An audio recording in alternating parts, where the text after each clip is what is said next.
Yes. Hi, I am Senator Shaneka Henson. Thank you for joining us here today. We're here to talk about a very, very important piece of legislation. That legislation is Senate Bill number 138, House Bill number 84, the PATH Act. And it indeed is a path. It is a path to making sure that survivors of domestic violence are met with an appropriate response from our criminal legal system. What the PATH Act does is it gives the opportunity for the missing evidence that doesn't come in at the criminal sentencing phase of most cases to be introduced into evidence and considered by our courts when survivors of domestic violence find themselves in the criminal legal system. It gives the survivors the opportunity to share with the courts some of those things that contributed to the factors that caused the conduct that led them to the criminal legal system. We are so pleased to be joined by many people who support this bill. There is a broad coalition of support behind it, including the Women's Law Center, the Montgomery County Women's Democratic Club. We have survivors here who are joining us to speak before you today. We also have in the bill's folder a number of advocacy groups that represent a broad and diverse group of women who understand all too intimately the issues that come from intimate partner violence and how they affect women and how they affect their interaction in the criminal legal system. We understand that across the state of Maryland, 65 to 85% of incarcerated women have reported that they are survivors of sexual assault. We understand that across our criminal legal system, 70 to 80% of incarcerated women have again reported intimate partner assault. We understand that those numbers don't affect all communities the same, that 57% of domestic violence homicide victims are Black women. So we understand that these numbers are real, we understand that they are alarming, and we understand that they have impact when it comes to the women who find themselves as defendants in the criminal legal system. And this bill would provide them the opportunity to have the court hear their full stories and consider the full ramifications of what it was that led them to that unfortunate day standing before a judge in court. Joining us today for this very, very important day is the House Bill sponsor, Delegate Stephanie Smith, who is also an attorney by trade, who is a subcommittee chairwoman in the House of Delegates, and she's also going to share with you the advocacy that she's doing to pull this bill through in the House. We also have Dr. Mildred Muhammad. Dr. Muhammad is a surviving spouse of what's been titled the DC sniper, John Allen Muhammad. She'll share with you her personal experience. We have Dr. Carmen Johnson, who we have largely to thank for so much of the data and the advocacy behind this bill, because Dr. Johnson dedicates her time to going behind the walls and spending time with women in our corrections system and hearing directly from them about the stories of domestic violence that have impacted their lives. And finally, we have attorney and professor Olinda Moyd. Olinda Moyd is a legal scholar and also an attorney who represents defendants every day in court, so she can tell you how this bill specifically will be a welcome addition to what already happens in court, but a necessary addition to make sure that justice is fair for people who are survivors of domestic violence. With that, I will turn it over to our next speaker, and that is Delegate Stephanie Smith. Thank you so much, Senator Henson. It is not only my honor to work with you, but to work with the tremendous advocates behind us who really, quite frankly, they are going to give you the reasons that I can't even give to you about why this is so important. Even if you've not been personally impacted by domestic violence, someone you love and care about probably has. I've had family members that have been murdered by their spouses.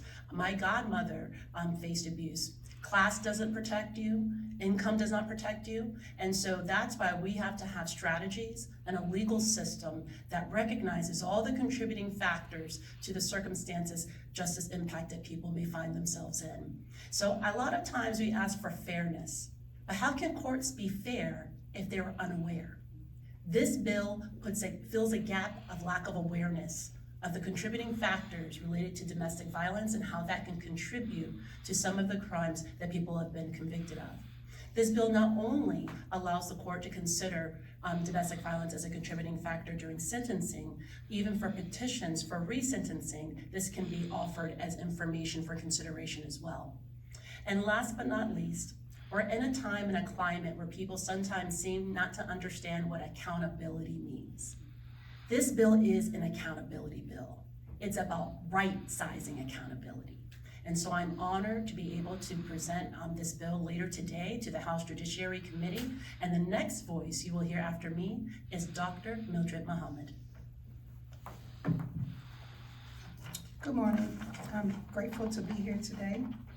I am Dr. Mildred Muhammad, an award-winning global keynote speaker, certified domestic violence advocate, and the former spouse of the DC sniper. I'm here because the PATH Act addresses a truth this system has failed to confront, especially for Black women. Because of his threats to kill me, a judge granted me a lifetime restraining order. However, visitation of our children was still included in the order. In 2000, before the shootings, he took our children out of the country instead of returning them from a scheduled visitation. I repeatedly sought help from law enforcement and the FBI. I told authorities I was in hiding because he said, "You have become my enemy, and as my enemy, I will kill you." I wasn't taken seriously. Instead of protection, investigators told me that they would put me in the middle of a parking lot and use me as a decoy to lure him out, arrest him, and return our children to me. I refused. I said, "You won't know which way the bullet is coming from because he will be shooting me from a distance." Their response was, they were just trying to help me out. During the shootings and without my knowledge, I was placed under security. I learned later that security was removed and reassigned to someone in authority. When I asked what would have happened if he found and killed me, I was told that my death would have been considered an oops. After his arrest, I was treated as a potential accessory. In the DC sniper case, the court refused to allow evidence of domestic abuse, calling it insufficient. Even though law enforcement and the prosecutor stated I was the intended target and the reason he was in this region. That ruling erased domestic abuse from the courtroom. If attorneys Greta Gardner and Patricia Baker Simon had not stepped in to help secure my own criminal defense attorney, I would have been miscategorized as an accessory to a crime I was surviving, not committing. This is not just my story. It has happened to Black women who are not believed, not protected, and then criminalized for surviving. The PATH Act does not excuse crime. It allows courts to consider the full truth so that accountability is grounded in reality, not bias. For this reason, I respectfully urge a favorable vote on the PATH Act. Thank you.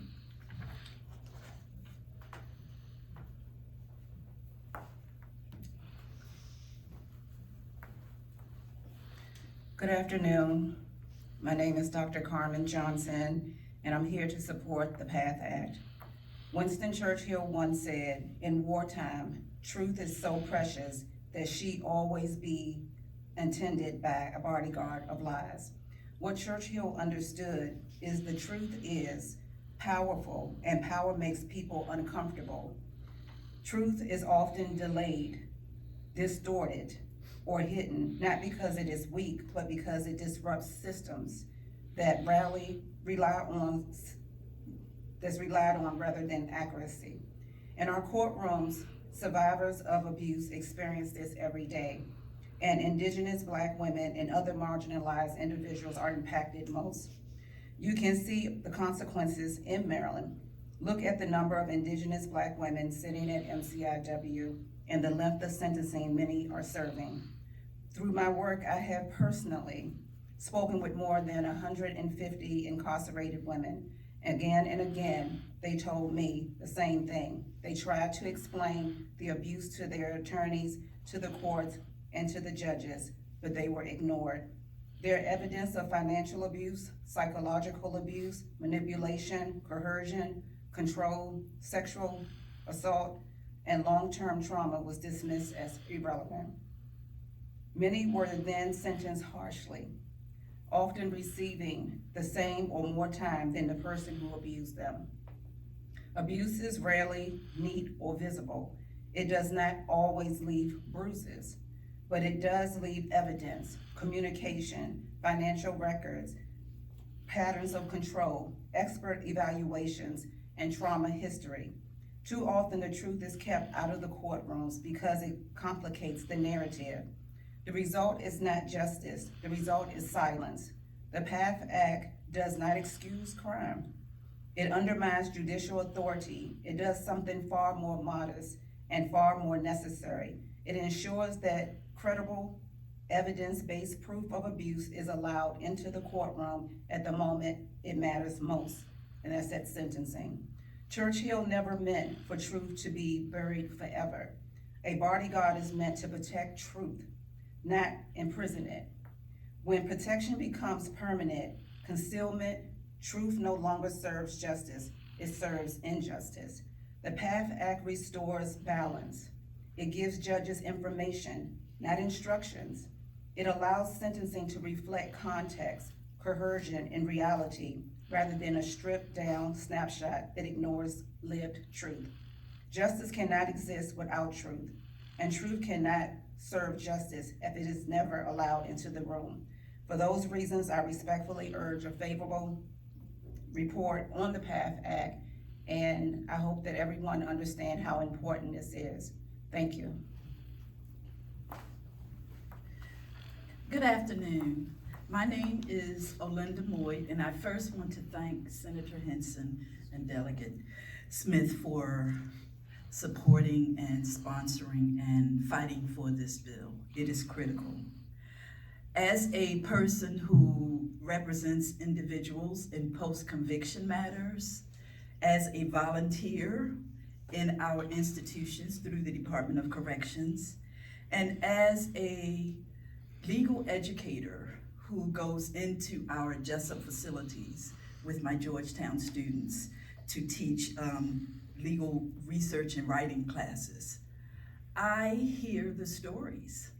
I hear the stories very often of our men and women who share their histories of abuse and trauma. Experiencing domestic violence, sexual assault, trauma, abuse, these experiences are interwoven in their stories that they share very often. These criminalized survivors are victims. Even in cases where there is no physical abuse, isolation, economic abuse, threats, coercion, intimidation, emotional abuse, they are all equally harmful. This legislation is important because it requires the judges to consider the histories of trauma and abuse at sentencing and at resentencing hearings.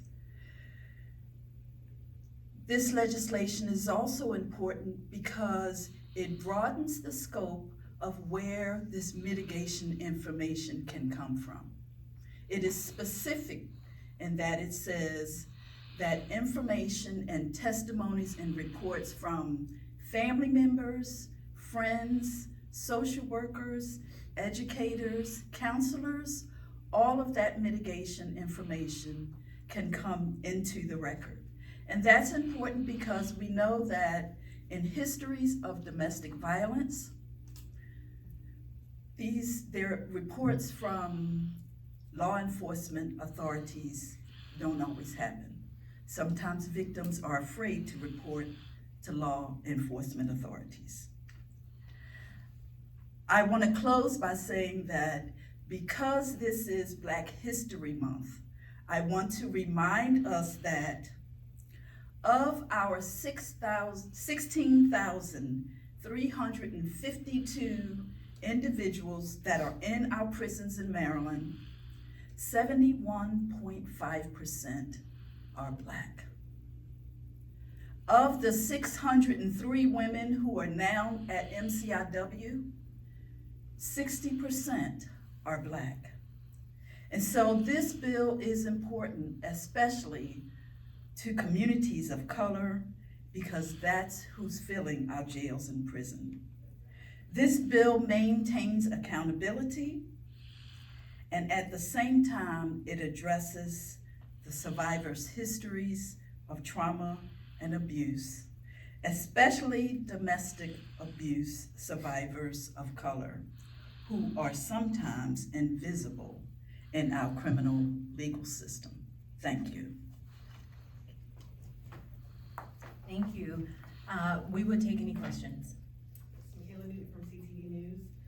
This question is for you, Senator, about, are we able to see any additional resources when it comes to, obviously this legislation, like mental health, housing, or legal aid that will be paired, particularly with this legislation to help survivors? So one of the great things about it is it gives the judge the opportunity to deviate from the sentencing guidelines, and it gives them the opportunity to pull in some of our community partners that have invested greatly in that work. I think about Dr. Johnson, who works at the Women's Correctional Facility. In her work with the correctional facility, she brings those resources in. So typically a judge can sentence someone to what's available through the state resources. This gives them the ability to go outside of the state resources, pull in our community partners who often do have that mental health support, that trauma-informed care. So we want our judges to be able to go outside of what we can provide to work with other partners as well, and this bill will finally give them the flexibility to do just that. Thank you. Delegate, this is for you. You talked about cross-filing the bill. Can you kind of talk about that scheduled hearing at 1 o'clock, and do you foresee any opposition? Well, so far, we haven't received any opposition letters directly. There have been some letters of information from the judiciary, so I think we're in a strong starting point because people do see this as a problem worth addressing. Not this is not a solution looking for a problem. There is a problem here. Certain information isn't making it to the consideration of the courts, and so we're filling that gap with this bill, so I am encouraged. And then the bill will be cross-filed at 1 o'clock? Well, the public hearing will be at 1 o'clock. We were not the first bill. I think we're the second or third. Okay, perfect. And then lastly, Dr. Muhammad, this question is for you. How do you think that this legislation would have helped you during your time, if this was to have been enacted during that time?